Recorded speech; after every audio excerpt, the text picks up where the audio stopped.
For 7 years, Emma Carter had learned to recognize the difference between kindness and performance. Her mother-in-law, Victoria Langston, had perfected the art of pretending.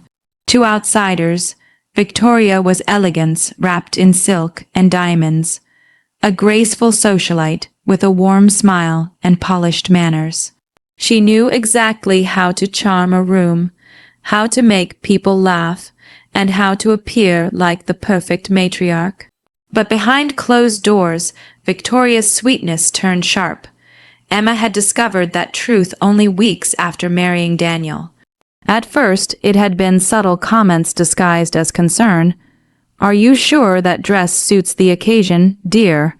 Daniel has always had expensive tastes. Marriage can be quite intimidating for women from simpler backgrounds. You're trying your best, and that's what matters. Every word was carefully chosen to sound harmless, but every sentence carried the same message: you do not belong here. Emma had tolerated it for Daniel's sake. She loved her husband deeply.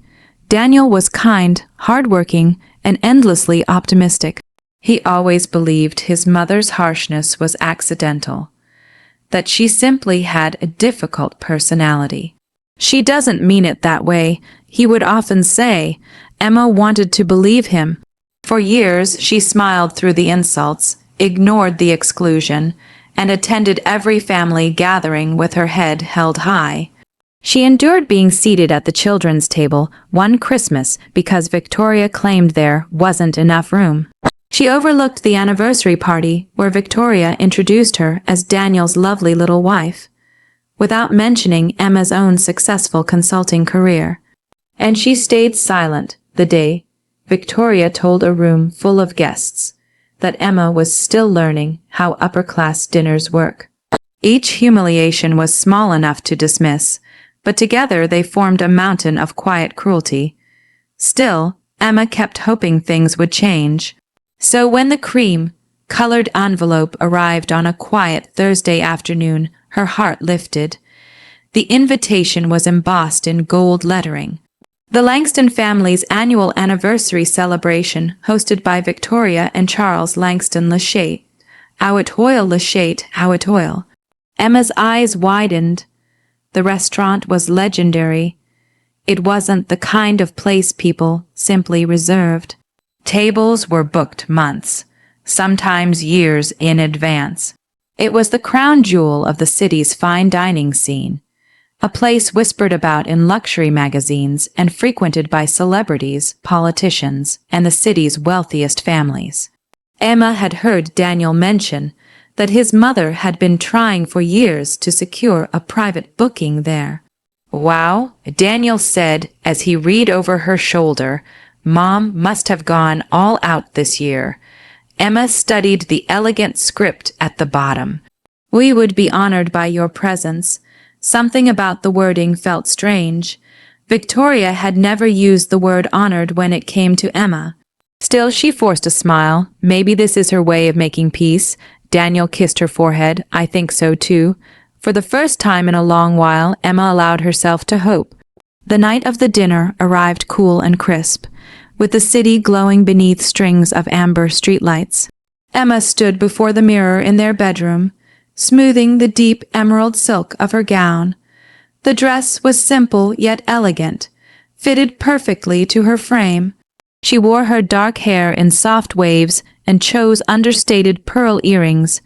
Daniel appeared behind her, adjusting his cufflinks. "You look stunning." Emma smiled faintly.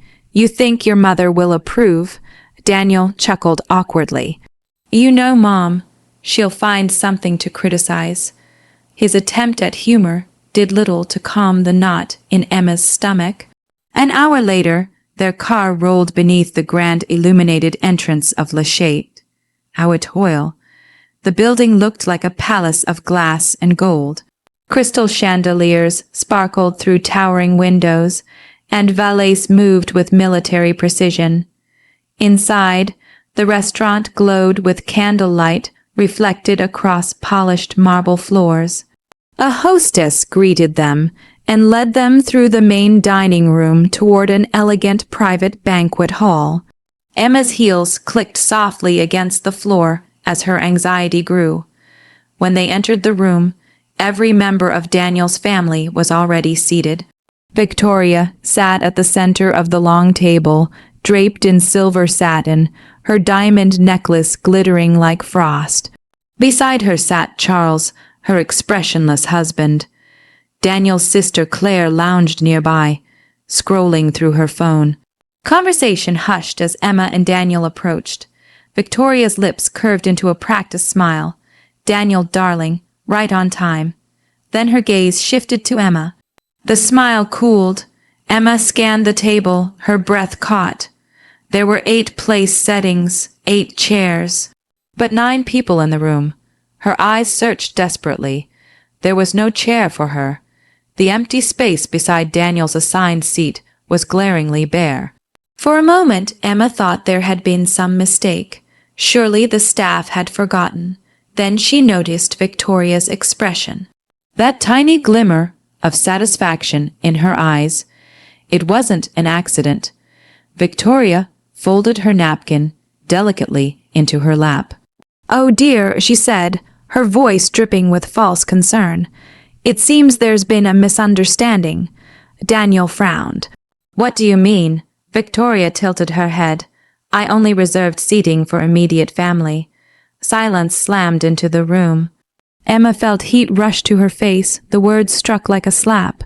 Daniel looked stunned but said nothing. Not one person at the table spoke. Claire smirked. Charles stared down at his wineglass. Emma stood frozen, every humiliating family memory crashing over her at once. Victoria gave a light laugh. "I'm sure the lounge has room if Emma would prefer to wait there while we dine." The cruelty was surgical. Precise, public. Emma's chest tightened. She looked at Daniel, silently pleading for him to say something, anything. But his mouth opened and closed uselessly, and in that painful moment of his silence, Emma realized she was completely alone. Then suddenly, the kitchen doors burst open. A tall man in a pristine white chef's coat strode into the room, his sharp dark eyes scanning the table.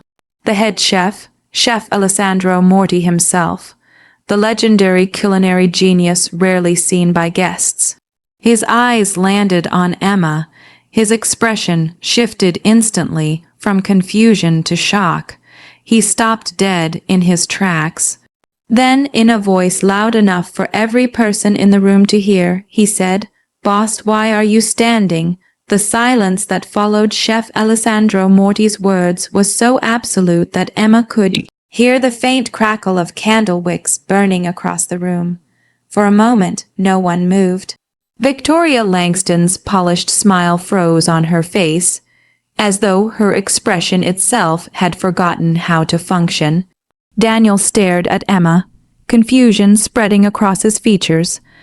Claire lowered her phone, her usual smug indifference replaced by open disbelief.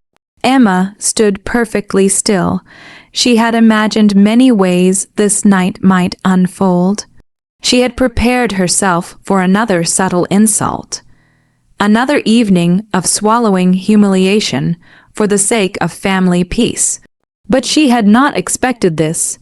She certainly had not expected Alessandro to walk directly into the private dining room at that exact moment. The world-renowned chef moved toward her with calm, deliberate steps, his crisp white coat immaculate beneath the golden light of the chandeliers. There was authority in every inch of his posture. When he reached Emma, he offered a respectful nod. "Ms. Carter," he said, his voice carrying across the room, "why has no one seated you?" His question landed like a hammer.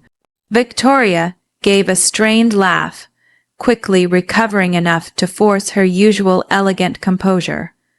"Oh, Chef Morty, there must be some misunderstanding." She waved one manicured hand dismissively. "This is simply a private family arrangement." Alessandro's dark eyes shifted to her. The chill in his gaze made Victoria's smile falter. "A private arrangement," he repeated. "Yes," Victoria said, straightening, This table was reserved for immediate family only. Alessandro's expression hardened. Then he spoke the words that shattered the illusion Victoria had so carefully constructed. "Ms.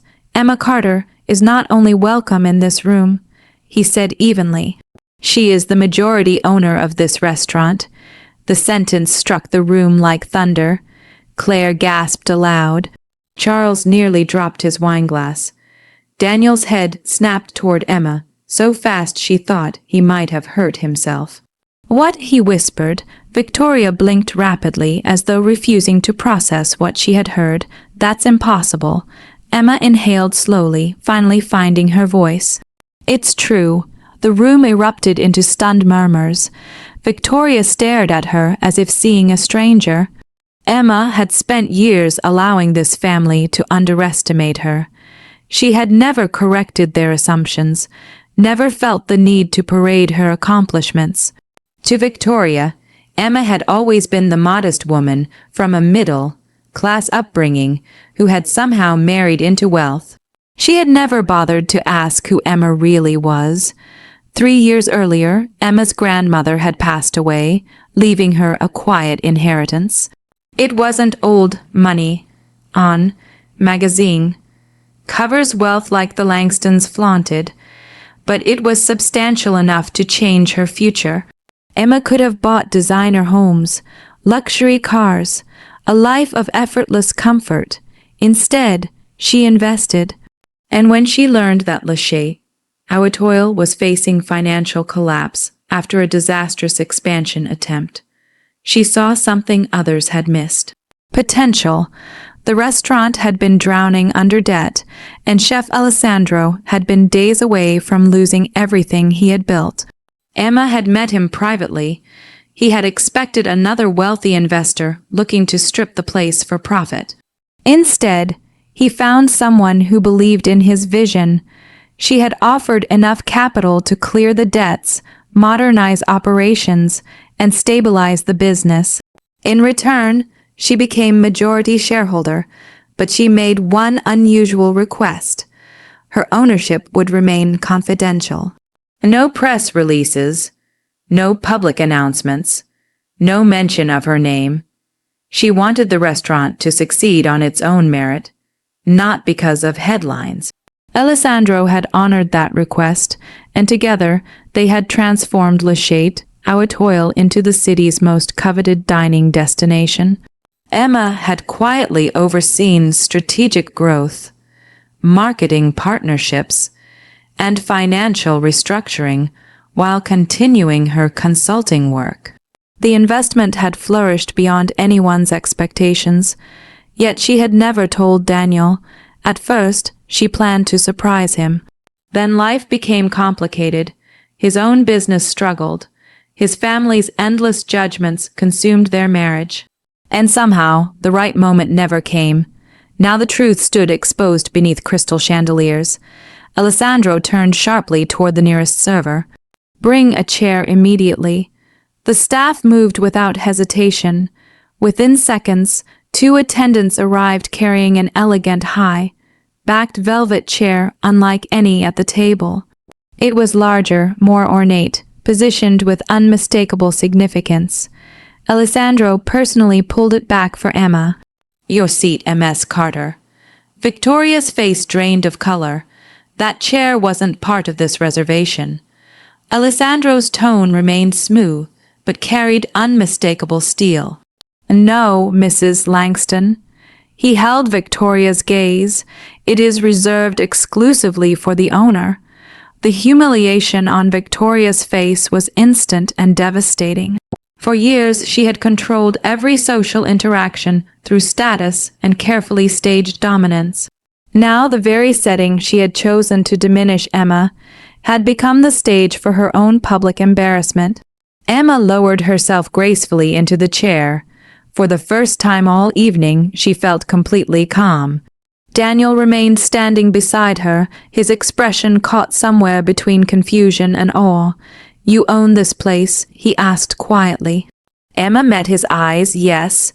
Why didn't you tell me?" The question held no anger, only shock. Emma gave him a sad smile. I was waiting for a moment when it felt safe to share.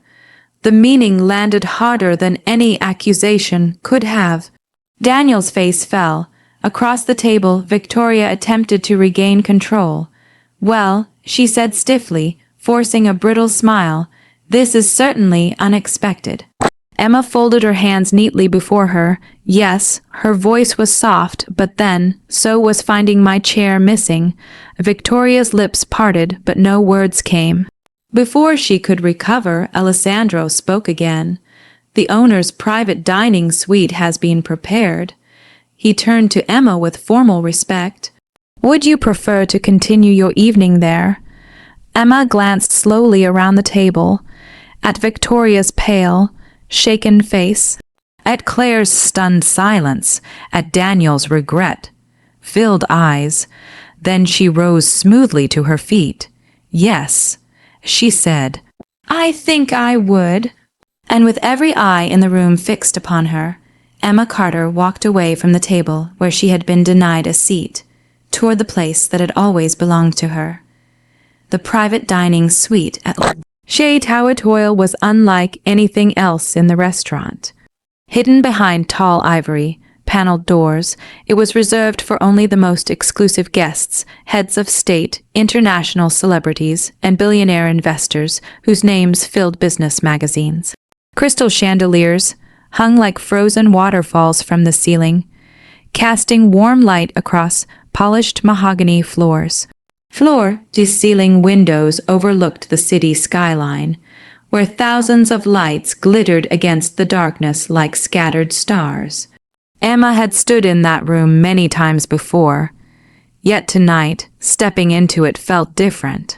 Tonight, she wasn't entering as a quiet investor reviewing quarterly numbers or discussing expansion strategies with Chef Alessandro.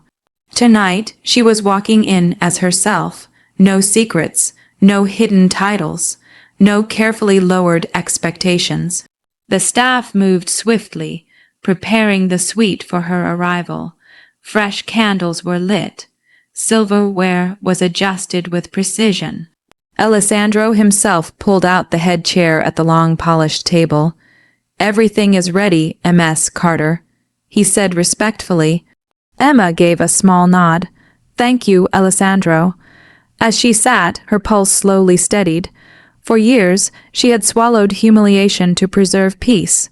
Tonight, for the first time, she felt the power of silence broken.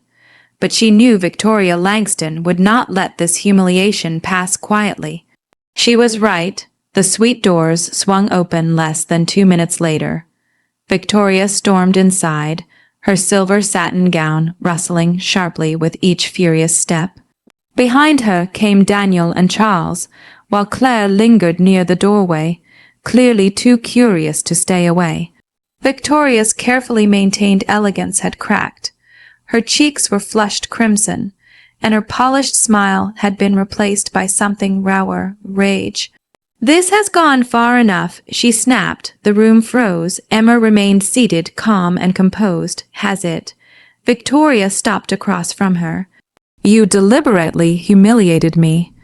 Emma let the accusation hang in the air for a moment. Then she tilted her head slightly. Deliberately, her voice was soft, almost curious. "That's an interesting word, considering someone deliberately removed my chair." Victoria's jaw tightened. "That was a family matter." Emma's eyes sharpened. "No, Victoria. It was cruelty disguised as tradition." Daniel shifted uncomfortably. "Mom, maybe we should just stay out of this." Victoria snapped. Daniel fell silent. Emma noticed. And once again, disappointment pressed against her chest. Even now, he struggled to stand between them. Victoria leaned forward, her voice lowering. "You've embarrassed this family in front of everyone." Emma gave a faint smile. "No, I revealed the truth in front of everyone. There's a difference." Victoria's eyes flashed. "You let us believe you were insignificant." The irony of the statement nearly made Emma laugh. Instead, she folded her hands neatly on the table. "You never asked who I was." That struck deeper than any insult. For years, Victoria had judged Emma based solely on her modest upbringing. To her, Emma had been an outsider, a woman unworthy of the Langston name because she lacked inherited prestige. She had never considered that Emma might possess success entirely her own.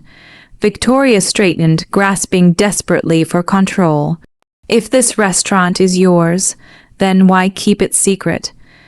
Emma looked directly at Daniel before answering.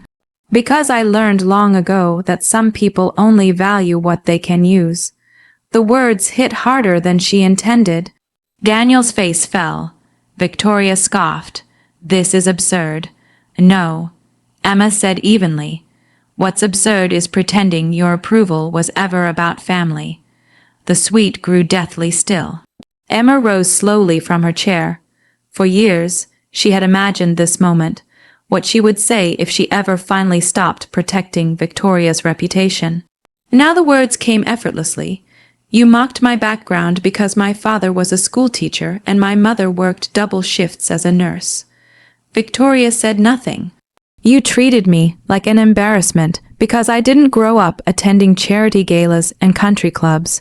Still silence. Emma took a step closer, and all the while I was quietly building something real. Victoria's expression wavered. Emma continued, when Daniel's company nearly collapsed 2 years ago, do you remember how suddenly his debts disappeared? Daniel looked up sharply. What? Victoria frowned. Emma turned to him. You told me not to interfere because you wanted to solve it yourself. Daniel's brow furrowed.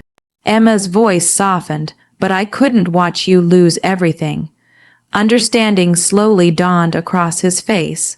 The anonymous investment, Emma nodded. It came from me. Daniel stared at her in disbelief. His company had been saved by a mysterious emergency investor who requested no recognition and accepted minimal returns. He had spent 2 years trying to discover who had rescued him. It had been his wife all along. Youth. His voice cracked. Why didn't you tell me? Emma's eyes glistened. Because love isn't leverage. The words shattered whatever remained of Victoria's composure. She slammed her hand onto the table. This is manipulation. Emma turned sharply. No. Her voice was suddenly steel. What's manipulation is spending years convincing your son his wife was never enough. The accusation landed with brutal precision. Daniel looked at his mother, stunned. Victoria opened her mouth, but no defense came. Emma faced him fully. She told you I wasn't suited for your world. She told you I'd hold you back, and every time she humiliated me, you asked me to stay quiet for the sake of peace. Daniel's face crumpled under the weight of truth. He had known, not fully, not consciously, but deep down he had known. And he had chosen silence. Emma's voice dropped to barely above a whisper. You removed my chair tonight because you thought I didn't belong. She looked directly at Victoria. But the truth is, her gaze swept across the room. None of this would exist without me, and no one spoke. Not Victoria, not Charles, not Claire, not even Daniel. For the first time in years, Victoria Langston had no words. And standing beneath the golden light of the private suite she had unknowingly entered as a guest, she finally understood what true humiliation felt like. The silence inside the private dining suite stretched so long it became unbearable.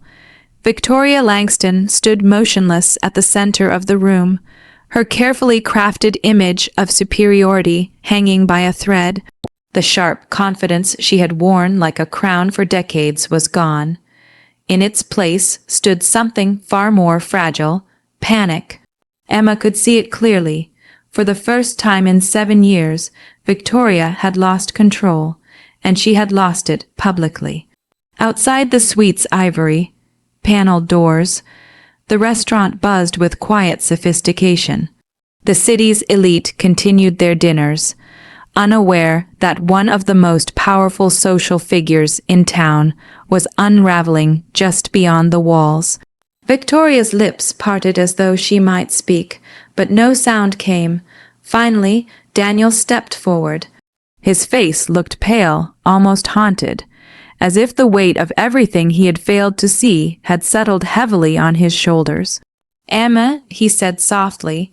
There was regret in his voice, real regret, but Emma did not answer immediately. She had spent years waiting for him to speak up, for him to defend her, to challenge his mother, to choose his marriage over convenience. Tonight his apology felt overdue. Across the room, Chef Alessandro entered quietly. Behind him stood several members of the restaurant staff, followed by a group of elegantly dressed guests, investors, business leaders, and media representatives Emma recognized instantly. This had been planned for weeks. Tonight wasn't just Victoria and Charles's anniversary dinner. It was also Lachate, Étoile's private expansion announcement. Emma had intended to reveal her ownership to a select circle of influential partners after dinner. Victoria's cruel little stunt had simply moved the schedule forward. Alessandro addressed the room. "Ladies and gentlemen," he announced smoothly, "thank you for joining us for this evening's special presentation." The guests entered fully, murmuring greetings. Several of them immediately approached Emma. One by one, they shook her hand with respect. "Congratulations, Ms. Carter. The city has been buzzing about your expansion plans. An extraordinary achievement." Victoria watched in stunned horror. These were people she had spent years trying to impress. And they were honoring Emma. A large digital display illuminated at the far end of the suite. Across the screen appeared the words, "Lachate, Étoile International Expansion." Below it, a second line followed.